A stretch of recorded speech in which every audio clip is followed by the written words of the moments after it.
In today's video, I'm going to teach you how to download Google Sheets.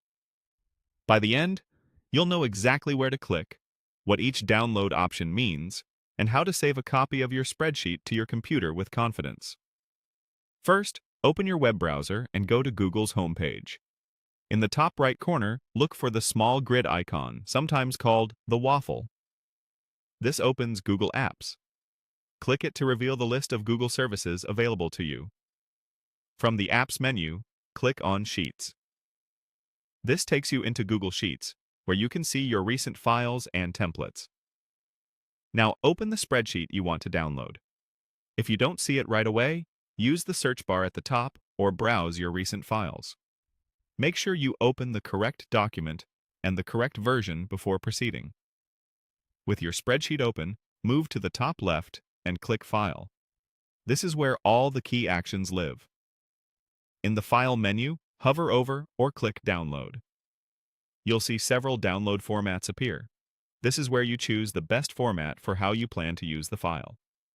Microsoft Excel, what XLSX, is ideal if you'll edit the file in Excel or share it with people who primarily use Microsoft Office. OpenDocument format, .ods, works well with open-source office suites like LibreOffice. PDF is perfect for sharing a clean, read-only snapshot.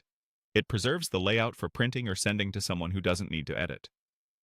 Web page, HTML, zipped, exports your sheet as an HTML file, useful if you want to display it on a website. Comma-separated values, CSV, creates a plain text file with commas between values. It's great for importing data into databases or other tools, and it exports the active sheet only. Tab-separated values, CSV, is similar to CSV, but uses tabs instead of commas, which can be helpful if your data contains commas. After selecting your preferred format, proceed to export. In some cases, such as PDF, you may see additional settings like page size, orientation, scaling, or which sheets to include.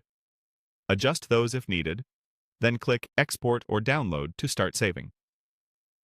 Your file will save to your browser's default Downloads folder unless you've set your browser to ask where to save each file. If nothing appears, check your pop-up blocker or download bar. Large spreadsheets may take a moment, so give it a bit of time. Remember that certain formats, like CSV and TSV, won't include formulas or multiple sheets, only the raw values for the active sheet. And that's it. Your Google Sheet is now downloaded and ready to use.